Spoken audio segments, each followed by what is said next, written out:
In a place called Hobbytown, there are all manner of collectors. He's a cantankerous commenter who is decidedly fresh to the hobby. What do you say there, liver lips? And he's a country gentleman, getting by on good old-fashioned Southern charm. But when I'm with my cards, I am carefree like a 12-year-old.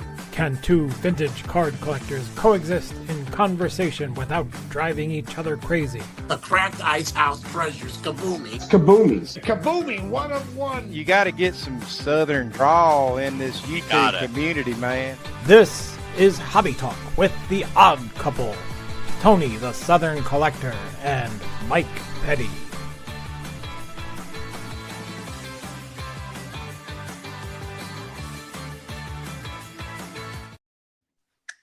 What's up, Mike Petty?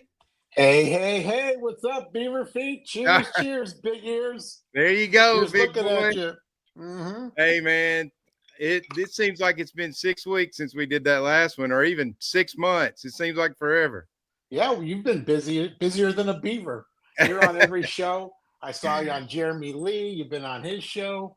And you did a great off topic with Darren and Greg the other night. And Well, thanks, man. we were together last night talking about Strongsville. So, yeah, it seems like a long time, but we're ready, fired with enthusiasm for episode number 2. Yes, we are. So Right on. we've been really busy, too. Like you said, we've had auctions. You scored a huge card. You want to tell the audience about if it was on the live with 3D 80s Kids, we do that live auction deal on the REA, but tell them about it. You won that bad boy live. Yeah, I think we'll talk a little bit about the auctions if you want.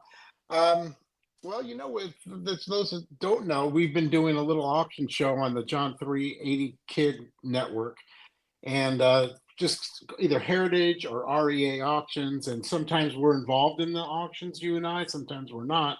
I think you've been on 2 times, and we've tried to do it 3 or 4 times, but really until you came on board, you really added that extra dimension that the show needed. I think that I just felt like I didn't want to be the center of the damn show, and it's not about me buying shit, it's about the auction. And it's funny how it ends up turning out. But I mean, we talked beforehand.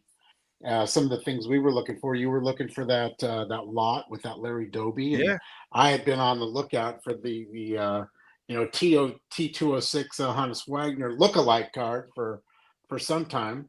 And I told you I was bidding on it, and you looked up comps for me because I really respect your your opinion on looking up all the comps and everything, and try to get a little bit of feedback on that.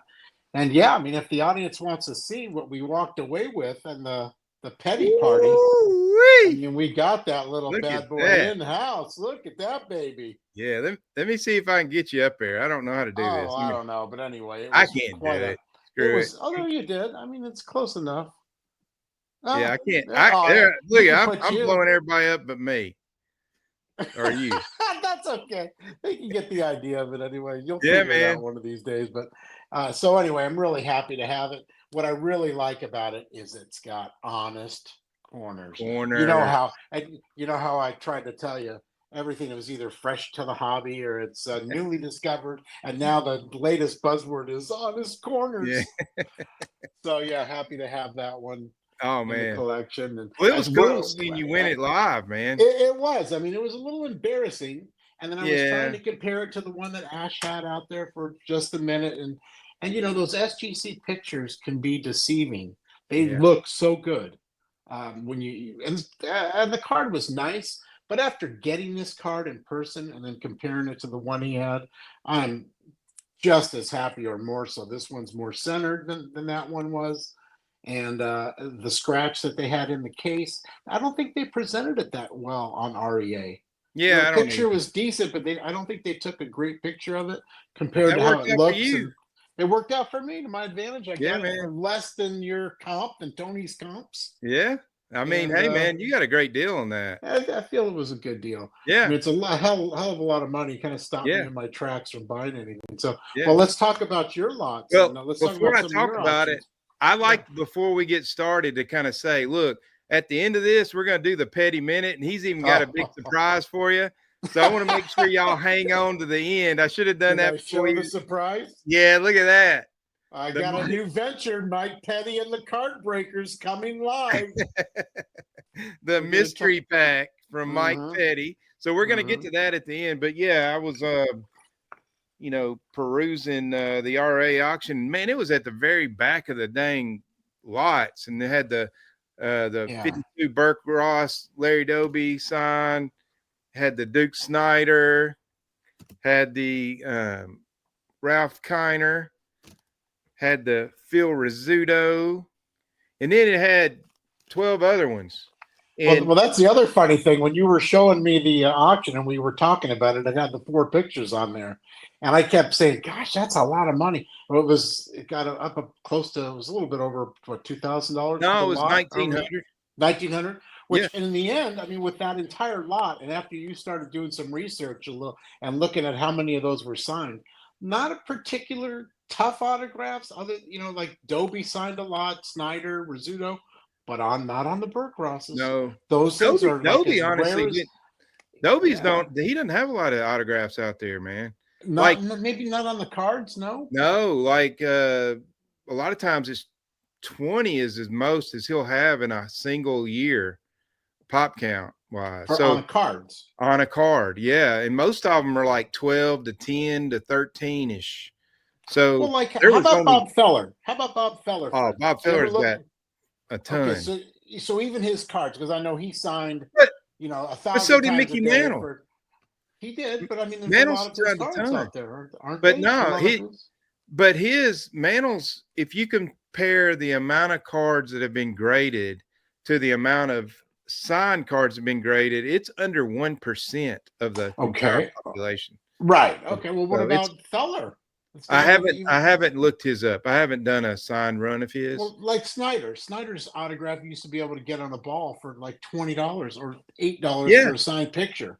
But he's not signing Burke Rosses back then. No, man. Or he's not signing a lot of cards. That Burke Ross was a pop of 1 or 2. Well, that's what I mean. So out of those 16 cards, the entire pop count was 10 out of 16 cards. So what's your intention with those? What are you going to do? I'm going to grade them and then probably offload most of them. I'm up in the air if I'm going to keep the 4. I'm obviously going to keep Larry Doby, but I may keep the other 3 Hall of Famers. As you know, I have an affinity for signed vintage. You do.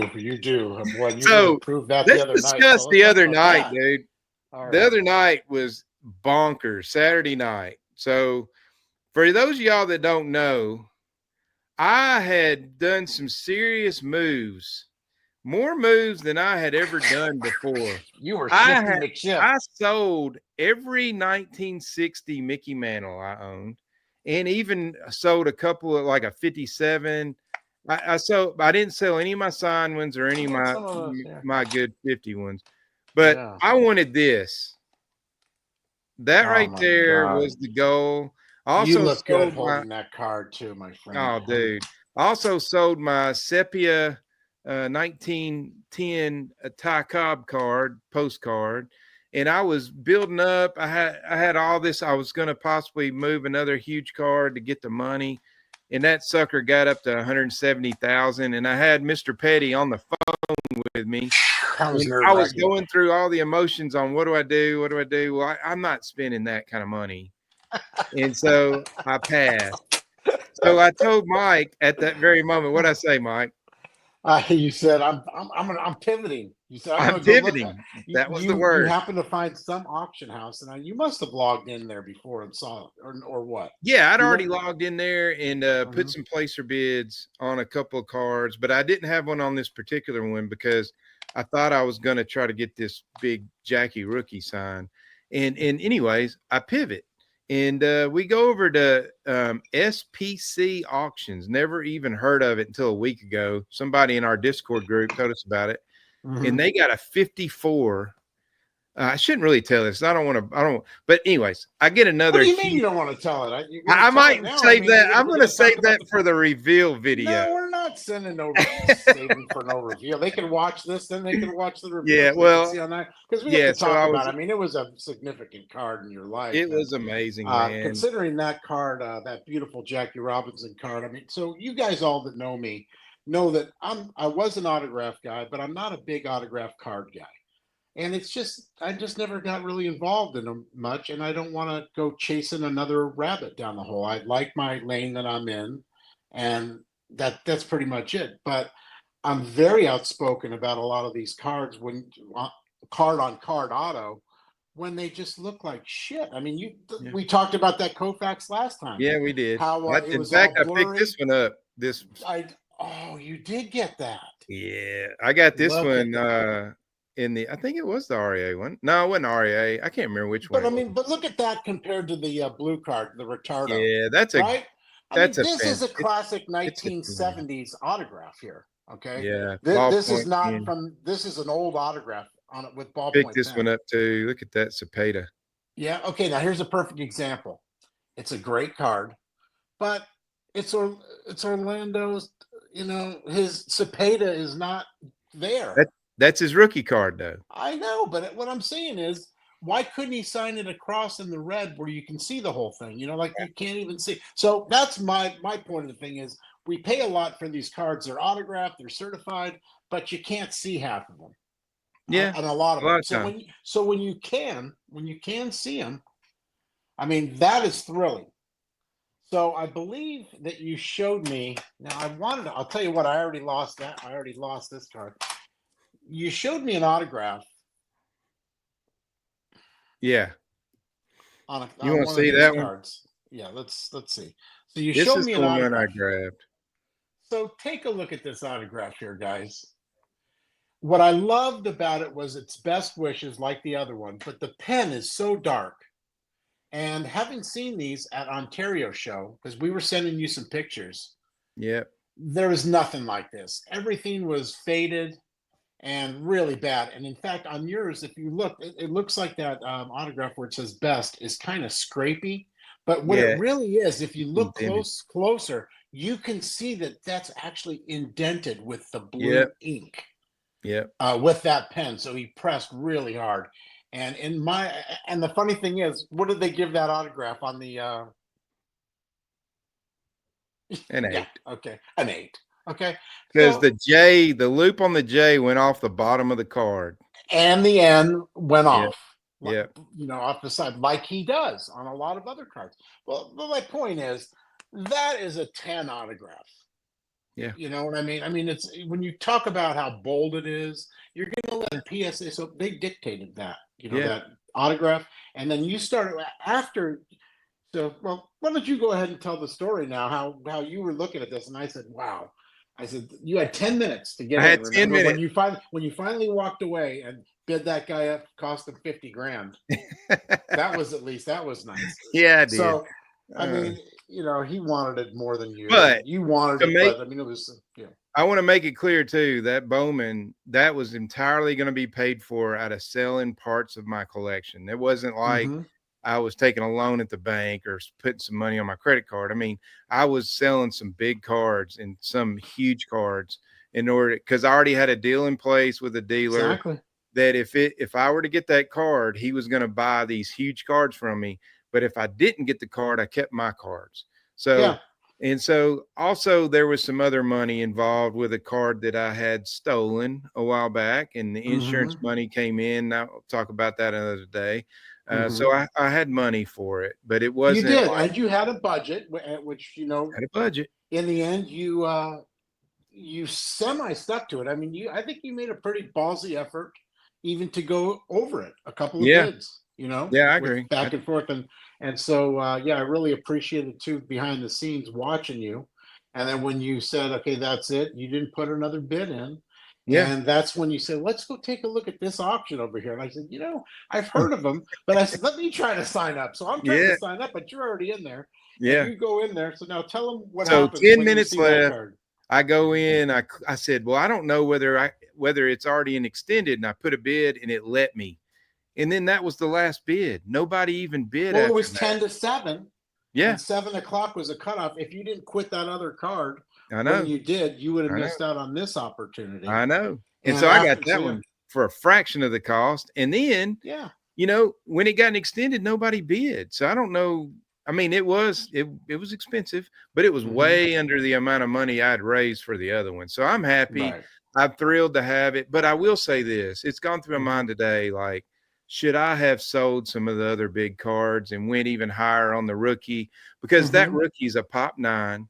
And in 10 years, that sucker's going to be worth $700,000. Well, that's the other thing that you were saying is that, you know, I know I'm probably going to regret it. And you might, you know, someday I you might, might, but it you is know, what it is. and who knows where it takes you and whether or not you end up paying $1 million someday for that Yeah. card. Well, I'm not going to do that, but I can tell you never know. this. I can tell you this. I still have my cards, my big cards. So I'm thrilled. I got a nice card. So, you know, Yeah. the just to kind of pivot, you know, kind of like that. Yeah. So, you know, I'm really into these autograph cards, and you know, we all have our different lanes. And I heard Darren and Greg the other day in an off topic, not the one that I was on with them. But they said, Darren asked, or I think it was Greg asked Darren, he said, would you and I had never heard this before. I've heard of team collectors, set collectors, player collectors, but he said, would you consider yourself, and I wrote it down right here, an iconic collector or a rare collector? And that really made me thinking, like, what am I? So what would you say you are? Well, what are you? What are you? I think you're some like a hybrid. I am a hybrid. I think I'm a rare. I think I'm more of a rare collector. So just to answer my own question, these autograph cards, you know, I really get into them because the player held them and iconic players. So that's the iconic part of it. Yeah. But then the pop counts on those are so low, so it makes them rare. And so I think I'm both. And then I've got some pre-war cards, you know, like the this Shoeless Joe Jackson Boston store card. Yeah, I mean, that's rare, iconic, and everything. There's 10 of those. Right. So it's iconic, but not as iconic as this. And I wouldn't consider this rare. You know what I'm saying? No. That's iconic. So right. I'm that's as iconic as you get. So what would you say you are? I think I'm a little bit of both too. I mean, I love cards, you know, like these. You know, I love these are that's iconic. These are not rare, but they're like for the mantle. Like if you were to start a baseball card collection today, you know, you'd want this in your collection. Again, you know, Jackie Robinson. You know, you'd want to have this in your collection. So I love 1956s. You know, I got to have them all. All the guys that is that your favorite set? Yeah, you know, it used to be, and I 52 is pretty nice too, but I think it probably is. All in all, I mean, I just love the way the cards look. Yeah, when they're nice and tight, you know, and they all don't have to be centered, and I like them clean. So you like those better than the 55s? I like the 55s too, and then of course you know the 55s, you know the Jackie on that. You got to have the Jackie with the, you know, this is like a must card. These aren't every collector can afford one in a 1 to 4, or a 5. Yeah, you know, and with nice eye appeal, they can be smarter than when I bought it. Other than they're not going to get the deal I got because I bought it a long time ago. What's that grade on that one? The Jackie, I think this is a 7. Oh yeah, that's sweet, man. Hard to tell. I think I have a 7. Let me see what I got. Lighting. My lighting's never good here. Yeah, I've got a 7. Look at it. Look at that. See? Yeah. Tit for tat. Yeah. But it's a great card. Yeah. And I love the year, and I love Jackie like you do. You know, I have them all. Oh yeah. You know. Yeah, that's beautiful. I got one of those too. But I also like cards like this. Yep. I love that. Clemente, Bobby Clemente, you know. Yeah. And Hank Aaron. Yeah. And this one happens to be centered. So I don't know what you'd call it. I'd say I don't. You're an iconic. To me, all these cards are iconic. I guess I don't know. They're all collectible. I think everybody needs to have them in their. You know, this is a 5. Yeah. They need to have them in their collection somewhat. But that Wagner's not iconic as much as it's rare. But is it? I mean, it's got. Hold on. Hold on. It is the first cousin to the most iconic card. Yeah. with the T206. It's the same image. I think the guy Different that's a color. Carl Horner, the photo Yeah. or photographer guy. Yeah. So yeah, it is. I mean, it's a very hard to get card in this shape. So I think there are about 19 higher Yeah. for the grade. And I just think this one's just spectacular. I got to show it. Oh, dude. It doesn't get old. Yeah. You We know? should have just put that on the background behind our Yeah. picture. But then, I just got cards like this. Here's my 55s, Yeah. the banks, and they're like collector grades. Just going through them, you can see they're Yeah. burrito guys. But here's a guy that's in the lower tier burrito. Yeah. Bob But Gibson, that second Dylan's year, guy. that 60 Bob Gibson, man, you can get one of them for $40.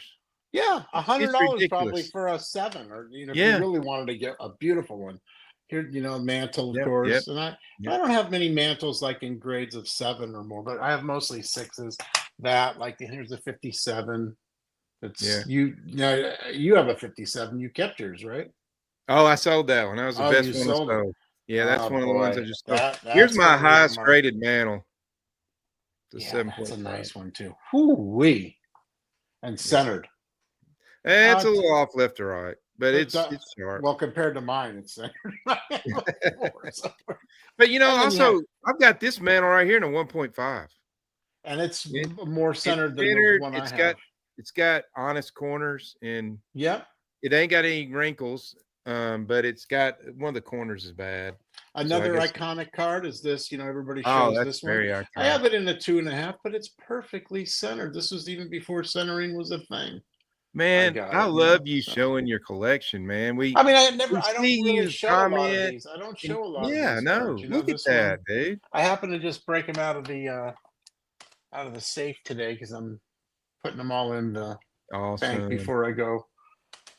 That's on my awesome, little dude. trippity trip at the mantles.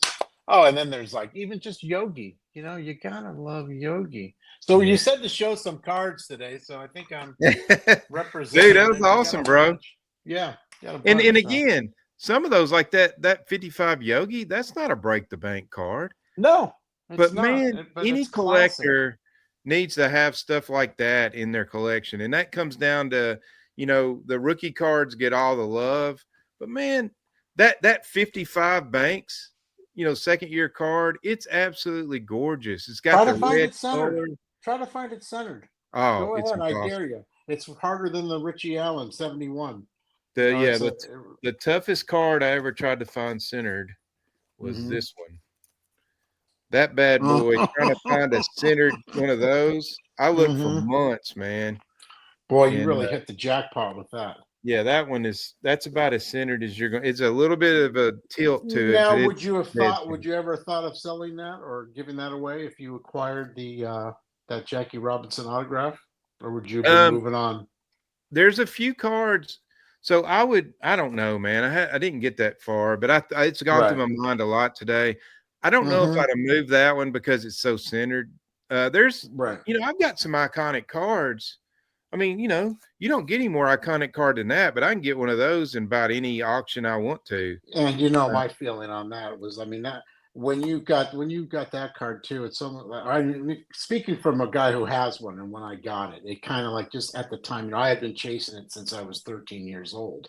Yeah, I told you that story. I sent money away and everything. So a lot of things happen between the time you're 13 and you're 63. Yeah, man. Okay, including marriages, divorce, bankruptcies, rediscovering yourself, finding yourself, and when I was able to finally make a pass at a big card, it was my 52 mantle, and that meant something to me. So it wasn't that I can't get another one right now, or I can't trade that in for a better one, or one that's more centered. It's what that particular card represents to me and what it means to me. And so it's kind of funny to talk about a baseball card that way. No, and how man. it kind of defines where I've been in my life. Yeah. And, Well, you've never really shared this. I've shared it on a couple of times on some lives. I was on with Mike Moynihan the other day, and I kind of told my collecting story. Another great But show. I was saying that, you know, when you and I are similar, and when we grew up, we knew all the 50s and the 60s cards. But I was watching a clip. I was just perusing YouTube the other day, and you were on with Adam Splendid Sports.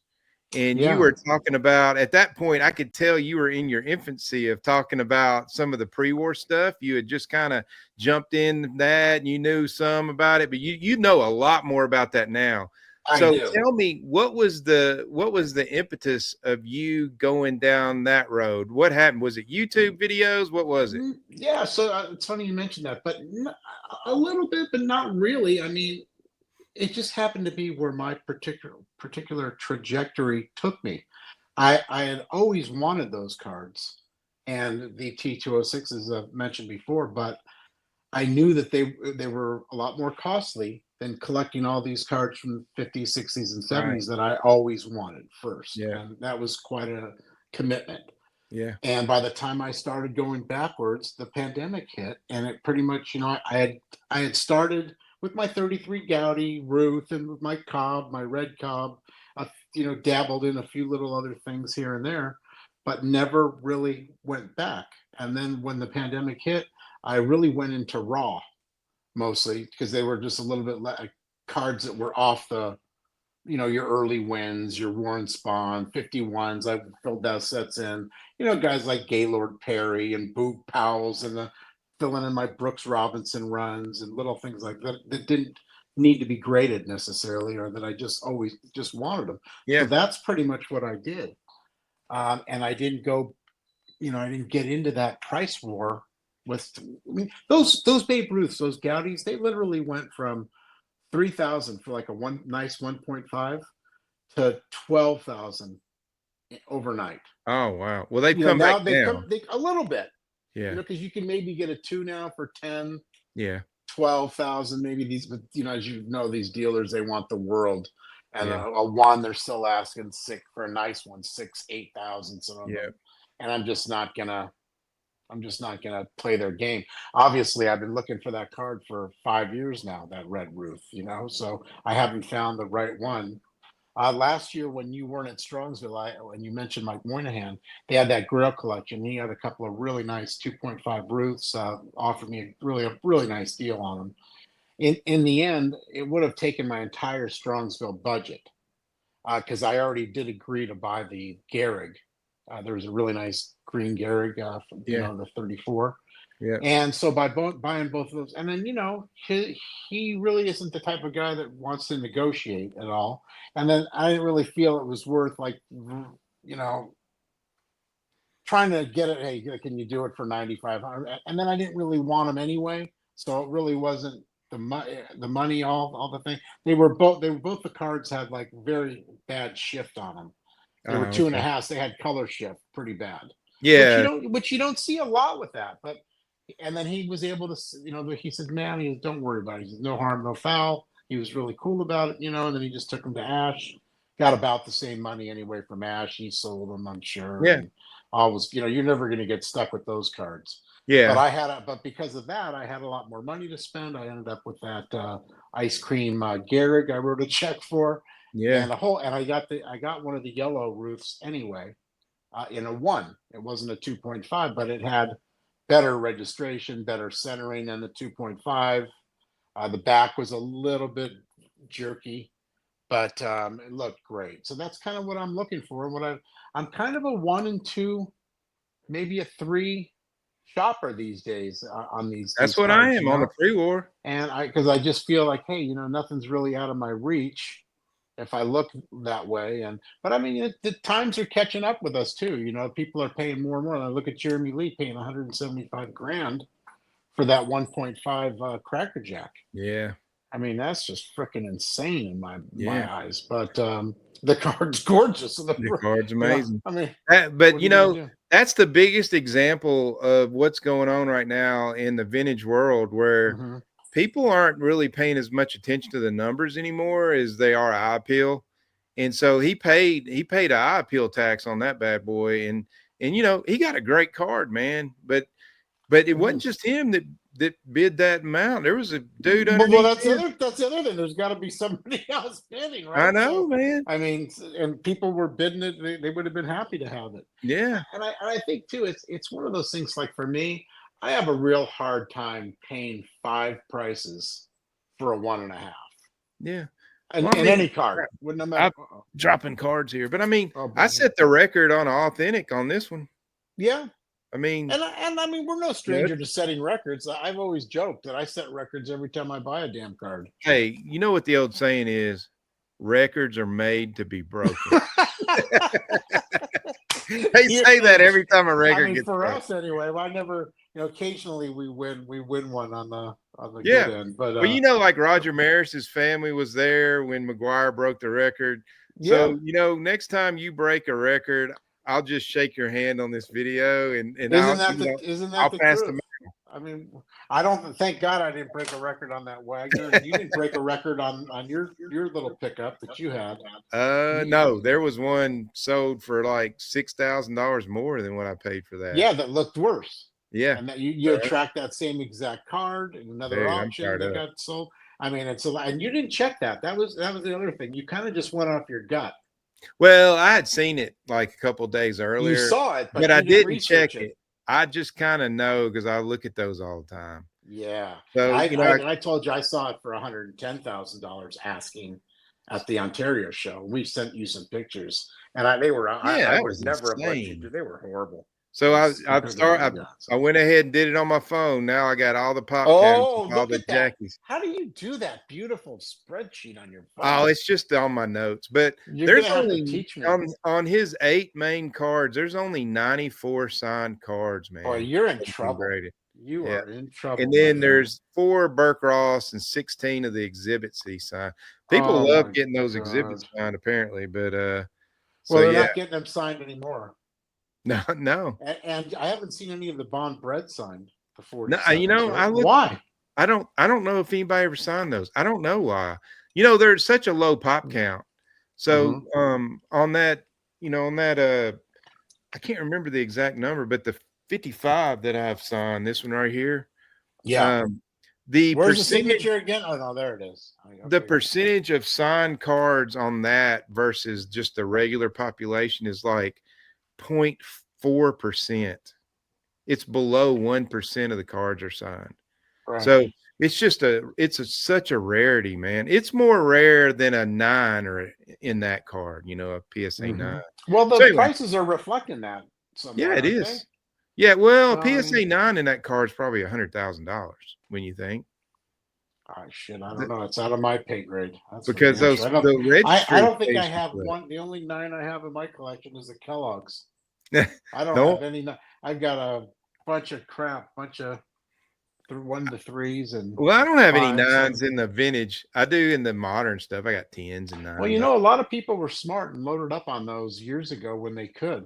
When they used to be on eBay, but again, I was buying so many. I was like in the 6 to 7 range. Yeah. I didn't want to go to the 8s and 9s, and should have, because these guys are making a killing now on those. Yeah.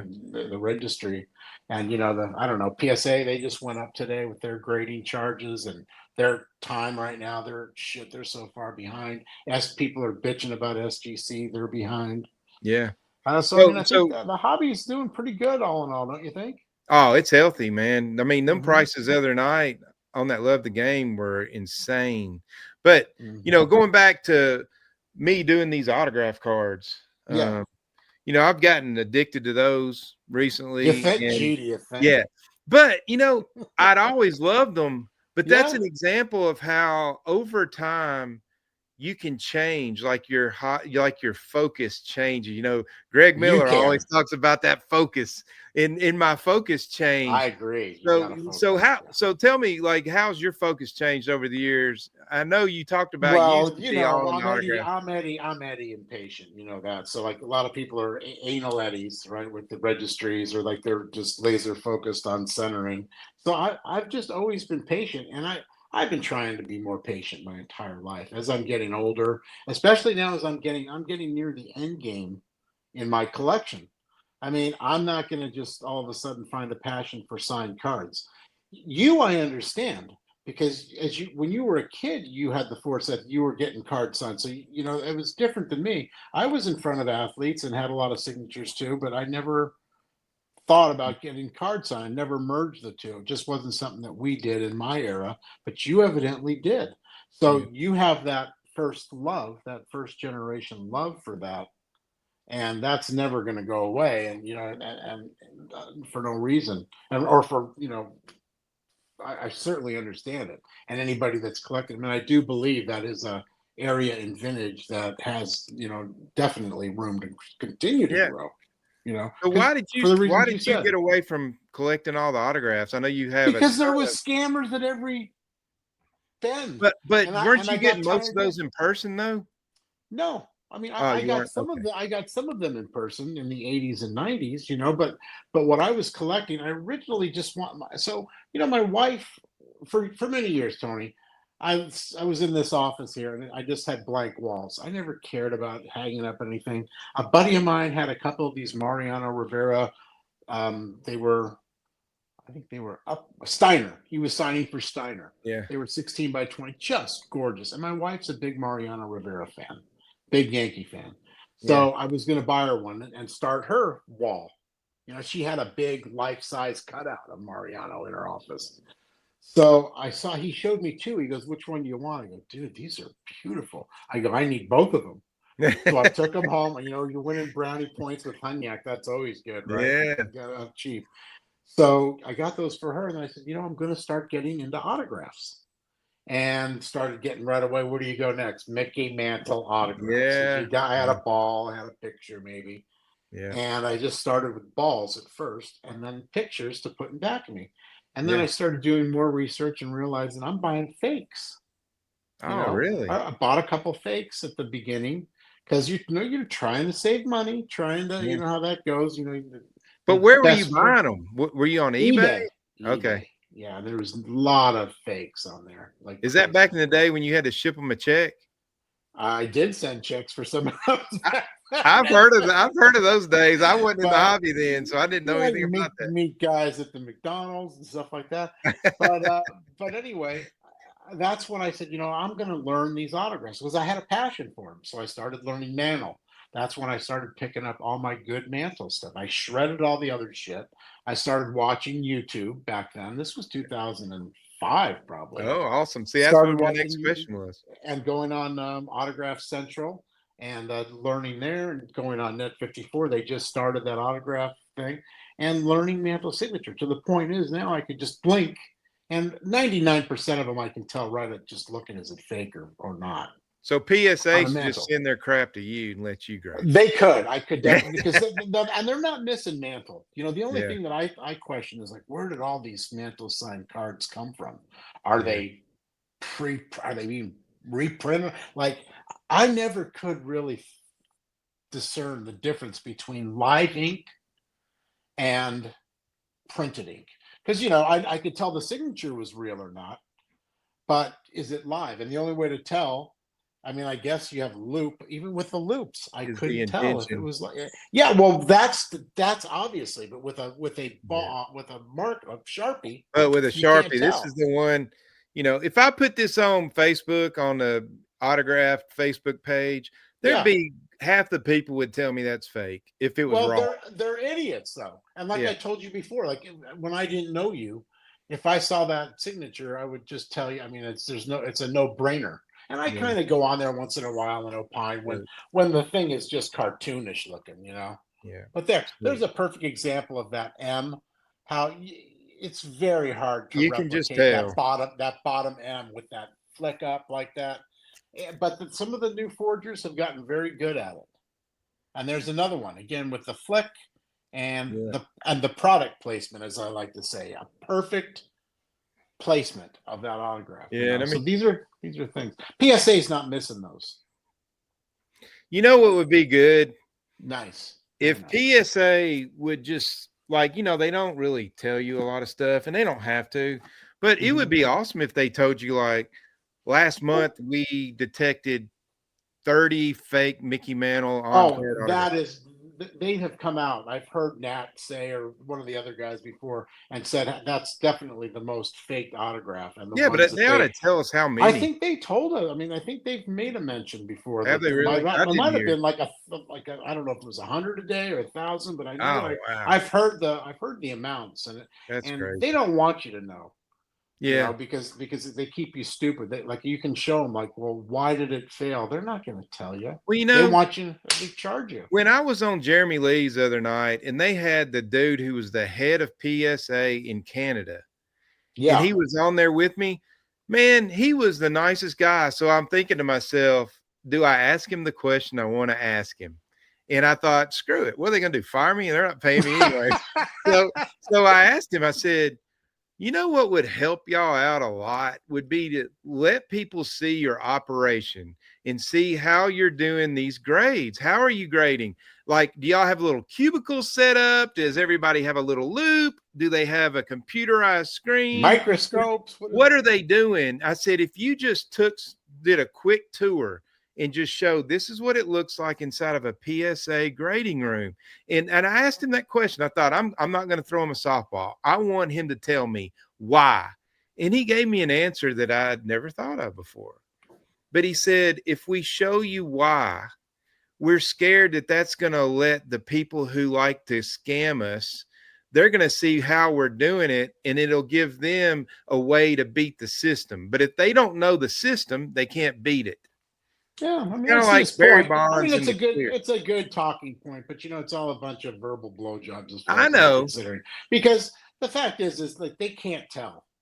It's very obvious. As many cards that have made it into those slabs. I mean, you heard Whether Leon they're Lucky on trimmed. your buddy Vince Vaughn's show with Jeremy the other day. Yeah. Very good having Leon Lucky on. He said buy cards with big borders. Yeah, I mean, and really. honest corners. That's what he, Yeah. with, make sure the card looks like it was from that era. Because Yeah. if you're buying cards with narrow borders, with sharp corners, there's a good chance. And if it's there's an that, old slab. yeah, and like, how do you expect them to really tell? I mean, we like to think, that they can tell, but I like to think fucking Easter Bunny's coming in next month. So, or whatever. I like to think When's if he a tooth coming? fell out, I'd get Yeah. the tooth fairy coming. Exactly. I like to So think. the pivot again, it's that word we're using, pivot. Well, that's because you're the king of pivoting. Yeah, man. You have more steps than a guy with 7 steps to the hoop these days. Yeah, so pivoting to Strongsville. Yeah. We're just a few days from being the awesome state of Ohio. Dude, I am so Aren't excited. they the Keystone State or something like I that? never thought that I'd be excited to go back to Cleveland. We're going But to I am. Cleveland twice in a year, man. You're You 3 are. times. I didn't go to the National. Oh, you didn't go to the National. That's No, right. because who Right can on. go 2 times to Cleveland? I mean, some guys did it. But Yeah, man. So I don't know. as far as Cleveland, we talked about the other night on live, but some people probably didn't watch it. What are you doing going in? You got a big list. What are you doing? I mean, so I showed my list. So this, everybody, like Garen, I always joke around with Garen, but this is my list. Man, that ain't even got nothing on it. That's just well, not scribbled. anymore. If you look, it's got lots of crosses through it. That's the problem. There's only things that are kind of standing out now. Yeah. So I had a card. It was a regenerating list. It was about 50 cards, and it shows 85 cards here. I don't even know how many I'm actually down to, but I know I've got about like 5 that was on my list for this year, and I actually knocked out 2 or 3 of them. Like I got that 51 top stand-up Gehrig that I wanted. I know I got that. I landed this E90-2 Wagner. So that's the list you have all the time. That's not your Strongsville list. No, it's my list I have all the time. I got you. My Strongsville lists are basically 5 cards, and I have to tell you, all 5 of these cards or most of them were all on my list last year, and I didn't see them. Yeah. Well, as I mentioned, the number one thing on my list and you probably saw it on that Adam 3 for 3, is the 1927 T227 Ty Cobb, the one with the yellow background. It's just a classic card. Oh, yeah. And I've missed out on a couple of them. I've been under bidders on 3 or 4 of them over the year. I think there's one on Mile High. I looked on today. I think there's there is, but unfortunately, he had a really nice 2 there last time too. But unfortunately, I don't do business with him. Oh, I So remember you saying that's one of the companies that I just don't do. So unfortunately, I'll have to buy that secondhand. And that. I'm sure he gets all those nice cards, or it could be the same one that he Yeah, auctioned off last time. I could didn't be. see it, but I noticed. I was telling you guys the other night that Ash has three of them, Yeah. and he's got one that's authentic, one that's with color added, and they're priced I think between $5,000 and $6,000, and then he's got a three that's as nice as a two, but he's asking 20,000. Like I said, it's a $10,000 card max for me Yeah. in a two or three, and I've been under bidder on a one for about 12 or something. So when I see a $20,000 price tag, that card is going to be in his next theft probably, or whatever. I mean, it's going to be moldy and sit there with the other two unless Yeah. I don't know, who knows. I mean, maybe if he's in Ontario at the end of the year. That's what I did with one of my cop cards with him. I said, "Look, dude, you've had this card ever since I've known you. You're asking, like 5,000. I'll give you three." And then you know how he is. He's such a great salesman too. He says, "Could you give me a couple hundred extra?" He's always a couple Yeah. hundred extra. Yeah. All right, a couple hundred extra. Yeah. That's the deal. Yeah. Well, with So me, I don't know what I'm gonna do, dude. right, I've got a bunch of cards in my mind that I and a bunch need. of money after Well, missing I've out got on some the money from that insurance yeah. deal and still Mhm. left over. And so yeah, I've got a budget but I don't know what I'm gonna get. Like I'm not going in with my mindset like I've got to get No. a Cracker Jack Christy Mathewson. I'm not doing that, but I do want to maybe get a Christy Mathewson. I maybe I want to mean, walk. isn't that on everybody's list? Yeah, In some right. So, like, if the opportunity arises at that point, yeah, that might be something it's down on my list, but not on my hit the list. So, card will speak to you, man.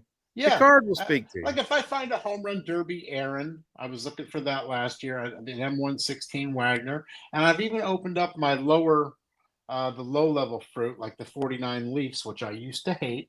I should have. That's why I always say, buy Yeah. what you don't like, Yeah. right? If I would have bought what I don't like, I'd have saved thousands. Think Yeah, about you that. would have. But now I love that 49 Leaf page. Yeah, I I'd do love to too. have the 48. I like that too, but that's not for I now. want the That's for later. page and I Me want too. the Dobie. The Dobie's awesome I too. know the Dobie is beautiful, but Yeah. I don't have the Williams. I don't have the usual. So if I find the right one there, if I get shut out, and I don't have the biggest budget this time, Let like me I show did you my last time. Williams. But So yeah, here's let my me see. Williams. I got this one early on in Well, my you pick. return. It's got Yeah, tape on it. See? right. But man, it's bright. It's Yeah, and one. I'm willing to take Uh, one like that with the centering that way if it's the Reds like that. but if I had to do it over, I wouldn't have bought it with the tape on it. But it kind of tells a Right. story. And I've really not like upgraded cards. Once I buy them, they're usually what they are, dude. You know what I mean? That's what I do too. I mean, I don't know. I mean, maybe someday, because after I get through this list, Yeah. I don't think I have 1,650 cards right now. Do you Half really? of half of them are raw, so half of them Mm. are graded. I don't see myself having much more than 1,700 cards or so, less than 2,000. So I don't think I'm going to collect sets like I thought I might by having the key cards for every year. I think that I'm probably, just gonna probably maybe I will upgrade or I'll start selling. I don't know. Yeah. I've never wanted to upgrade just because I don't know. I've always thought it's a pain in the ass to sell cards and take a licking on Yeah, them that's most how of I the am. times. And once I But got it, I got it. I mean, I'm yeah, not competing with anybody. It's kind of just my right. card, And I bought it for a reason. Either it was a good price at the time for the grade. Yeah. It's got a lot of redeeming qualities, and yeah, I could maybe get a better copy, but I just don't think of my collection as that. And I like it. I'm not perfect, far from it. Low Well, eye appeal. speaking of perfect, Yeah. are you ready to do your petty minute? Oh boy, is it You time think for you the think petty minute? but you've Let been me kind of see. low key. I don't know that you have it in you tonight. What Well, I'm about a half a glass into the whiskey here. Maybe I could pour one. Well, let me have a drink here. Stan Okay. usual. Look at that. You see that thing? Somebody That's turned one of your lookers, that's a corked bat right there. yeah, one of your admirers. It's a torpedo cork. turned me on to this Field of Dreams bourbon. Yeah, that's But really you know, cool. the other night I was watching our friend the Wait a minute now. Am I starting the person. clock? No, oh, don't Okay. get that clock going yet. Okay. Okay. I'm just making I got a sure. lot to say. I'm gonna All right, because dissect this you up had here. papers like Walter Cronkite. You look like you're about to Believe me, start your deal. I can take care of my list. We kind of talked. Did you have a list? I mean, we kind of talked about that. All right, so let's put that away. Let's go to the. All right, so the other night we were watching that Personal Finance Dad, Dustin. Now I don't know. Do you know him? Do you watch No. his show at all? All right, so he's been around ever since Jeff Wilson. He always fancied himself after Jeff Wilson, and he's a really nice guy, and I really like him and all. But basically, just like another one of these guys that basically never shown me any respect whatsoever for my comments or things that I've known and learned or whatever. So, but you know, he'd also work, or he's on that, does a great show with Michael Hamm, which I love, and with Flippin' Steve and Neo. And they have a great 4-man cast, and he's a really, all in all, I really like, if I was personally in front of him, I really like him, you know, all in all. But that said, he had Brian Gray on the other night. And Brian Gray was the owner of Leaf, as you may or may not know. A lot of people know. And he's been a very successful guy, and you know, he's been a card collector for many years, and I respect the guy a lot. Yeah. But the one thing that he said that I just had, he's in some kind of a new thing now after he sold Leaf. I believe it's going to come out that it's going to be some kind of a breaking. He's been keeping people, you know, at bay for about what he's going to do next, or he can't. He's a consultant, and who the hell is he consulting? But then he comes out and he says, "I invented mystery packs."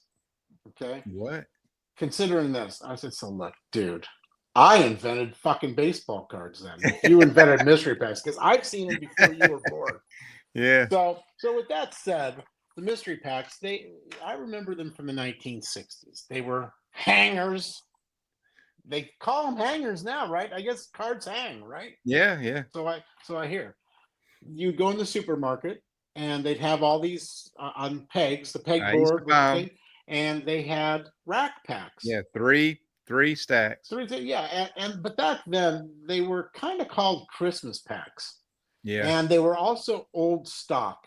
It was not a secret of what it was. Like you know, they weren't even called mystery packs. They were just cards sitting there. Yeah. You know, and they were mostly common. They were mostly from the early 60s, 1960s, 1970s. And this was in mid 70s probably, or early 70s. So for him to say that he invented these. Anyway, that's my petty minute. It's going to be on mystery packs and also on breaking in the hobby. I can't wait. With that, I guess I'm ready to go. I don't even. All right. I'm gonna wing it. So you got your timer ready? You've given us the background. Let me hit the timer. You ready? All right. Yeah. All right, here we go. Yeah. All right. Here we are in the petty minute. So you know what really irritates me and gets my hemorrhoids in a pack of flaring up? Pack openings. There's these fake reactions. It's just spiraling out of control with all this breaking. Shady practices that are more common than not. You got this whatnot going on. It's been only going on for about 5 years, but it is just like one of those things that people cannot quit it. I think, you know, you got guys that are doing blow on the whatnot channels now. Artificial scarcity, inflating the pricing. Is it helping, hurting? I don't know. Everything's a banger. You got that. You got things with mystery packs. You got this company called Courtyard by Marriott now selling cards 90% winners. So if you don't get any big hits, you can send them back in and get 90%. So then you put another $100 in, you get $90 back. Until pretty soon you got nothing. And it's not for kids anymore. It's a rich man's game. And I'm just freaking tired of these guys. Breakers, stop breaking. Open your own packs, for crying out loud. All right, hear the back. I think that's my minute is up. You feel good? I got a little bit off my chest. I got a lot more to say. I'll tell you, with all that said, I've got an idea. I didn't invent a mystery pack, but I showed you earlier. Look at that. It's the Mike Petty mystery pack. Did you do that wrapper yourself? Not $2, 250. But what Oh. you can see, pre-scanned. I got my scanner back here. Scanned them all up. I kind of knew there's lots of mega hits. I got essential bangers. Yeah. And I'm going to be selling these. I mean, I've been selling them like hotcakes since I opened them up on John Newman's show the other day on this baseball card show. So I'm going to donate these cards to Strongsville. Whatever's in here, I'm giving them away in Strongsville. So I don't know what's in here, but we're going to open the pack. Are you ready? Yeah. You sure that's an unopened pack? It's an unopened pack. Look, just a little tape. I mean, it wasn't sealed by BBCC or anything like that, but I'm much more trustworthy. Whoops-a-daisy. Whoops. All right. Look at the first card that comes out of there. What is that? Bradshaw. I don't know, but it's epic. It's epic. And of course, you notice I haven't done any. I used to be a card dealer back in the day, so I had a lot of sleight of hand. But funny enough, but this card came out the other night on that pack too. Huh? Oh, look at this. What is Tom it? Brady rookie. Look at rookie card. I don't know. It's Tom Brady from Michigan. It's some kind of. What do you think that is? Do you know? I don't know, man, but it's sharp looking. Holy shnikey. Pat McFarland. Who's that? Patrick McHolmesy with a triple logo, man. Triple logo. Triple logo. Signed. Oh, my favorite. Trout, pretty little trout. One more splash and come right out. Dude, you should have been an info commercial guy. 27 of 14. Let's go. This pack ain't done yet. All for $250. All for $250. Oh, my favorite. We haven't heard this guy's name on Hobby Hotline in 3 weeks. Oh. VWEM, trombonitis. Sorry, he was pretty good, though, when he played. Yeah, he was. And unfortunately, now he's hurt. And then, my favorite, Downtowny. Is that a Downtowny? I keep trying to keep it above board. You know how rare the Downtowny is?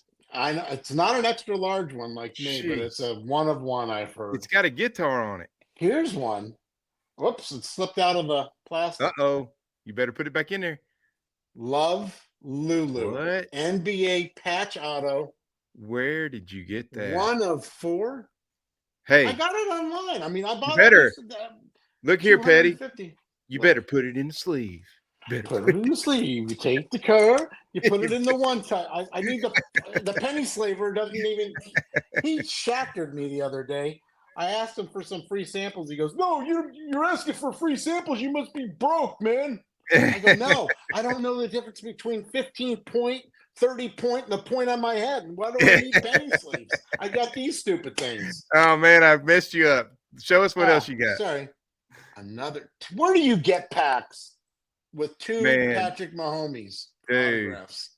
I mean, these are bangers. Bangers. Is that Caitlin Clark? Let's go. Kaboom! Me, Caitlin Clark. That's got to be at least 1,000. Yeah, look at this. Back to back. Last card. Patrick, 3 Mahomes in 1 pack. Goodness gracious. Kaboomy. He is falling down. But the most expensive cards in the pack come from our friend Scott. Oh man, no Reindeer Studios. Yeah, these are the best cards. Oh, I love them. Amazing. These are my favorite cards. These are going nowhere, so you don't get these. But yeah, I will be giving these cards away. Don't worry, there's no corner damage. Whoops-a-daisy. Do we get the option of keeping all of them, or are you gonna put some of them in the trash if it's not a big hit? Well, these were all big hits, weren't they? Yeah, they were. Yeah, you're right. How did I keep those? Anyway, they're gone. But I will bring those. I'll give those out, and you guys can get them all graded. And now that I turned all these Gem Mint PSA 1 of 110s into, I don't know, I turned them into 7s. Like all my cards get graded like crap. Well, I want a couple of those mystery packs, dude. I'll trade you Honus Wagner. Oh, that's a deal. But I'll make sure to preload them. A lot with less than the Honus wagon, believe me. Because there's no beating those guys. Those mystery packs though are really something that are starting to come up. I mean, people are making millions of dollars on them, and it is somewhat pushing the hobby dollars. So is it good for the hobby? Is it bad for the hobby? In the sense it's gambling, you're not really going to win.